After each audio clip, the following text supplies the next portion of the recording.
الذی علیہن بالمعروف صدق اللہ العظیم۔ محترم صدر جلسہ اور میرے عزیز ساتھیوں، میرے تقریر کا عنوان ہے اسلام میں عورتوں کا مقام۔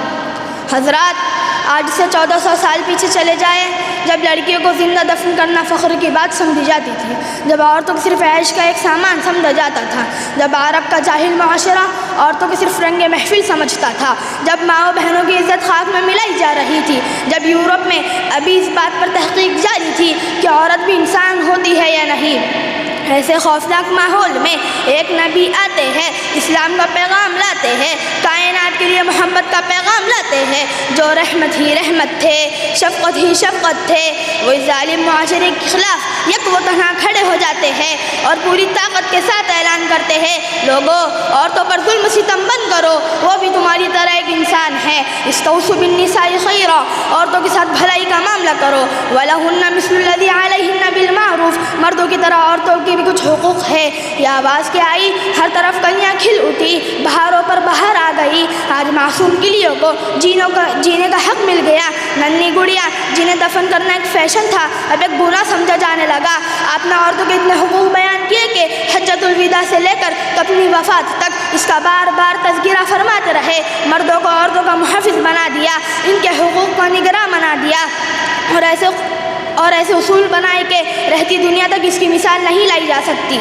چنانچہ آپ کے فرمان کے مطابق عورت اگر ماں ہے تو فرمایا الجنت تحت اقدام امہاتکم، جنت تمہارے ماؤں کے قدموں کے نیچے ہے۔ عورت اگر بیٹی ہے تو اسے والدین کے لیے جہنم سے بچنے کا ذریعہ بنا دیا۔ عورت اگر بہن ہے تو اسے بھائی کے لیے رحمت اور محبت بنا دیا۔ عورت اگر بیوی ہے تو اسے ایک طرف باعث سکون قرار دیا اور دوسری طرف فرمایا خیرکم خیرکم لأہلی، تم میں سے سب سے بہتر وہ ہے جو اپنی بیوی کے ساتھ اچھا ہو۔ عورت اگر عام مسلمان خاتون ہے تو اسے اسلامی بہن بنا دیا اور حکم دیا گیا کہ ان سے اپنی نظروں کو نیچے رکھا کرو۔ غرض کہ اسلام نے عورتوں کو جو مقام و مرتبہ دیا ہے وہ کسی بھی مذہب میں نہیں ہے، کسی دھرم میں نہیں ہے، جس کا تقاضا تھا کہ ہمارے عورت اسلام کے قدموں پر نثار ہو جاتی، اسلام کے دیے گئے رفعت و عزت پر قربان ہو جاتی۔ مگر افسوس، آج کی ہماری مائیں بہنیں اسلام کے عظیم احسانات کا شکریہ کرنے کے بجائے اسلام مخالف کام کر رہی ہے۔ اسلام کے مقابلے مغرب کی الٹی تہذیب اور گندے کلچر کو زیادہ اہمیت دے رہی ہے اور دن بدن اسلام کے بجائے آزادی نسواں کے جھوٹا لمبرداروں کے چنگل میں پھنستی جا رہی ہے۔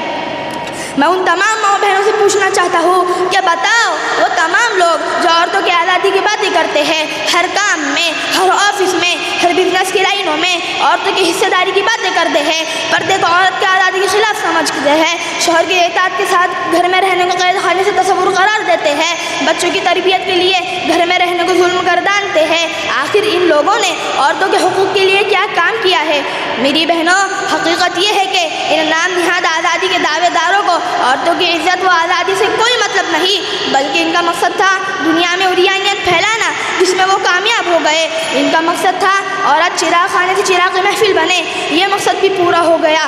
خلاصہ یہ ہے کہ عورتوں کو حقیقی آزادی تو اسلام نہیں دی ہے، اور جس آزادی کا نام یہ دنیا والے بتاتے ہیں یہ آزادی نہیں، دھوکہ ہے، فریب ہے، گندگی ہے اور ہمارے دین و ایمان کے خلاف بھی ہے۔ اے عورت گھر کی زینت تو رحمت ہے برکت سے، اے عورت گھر کی زینت تو رحمت ہے برکت سے، تو سارے جہاں کی رونق ہے، ہر فرد بشر کی عزت تو، وما علینا الا البلاغ۔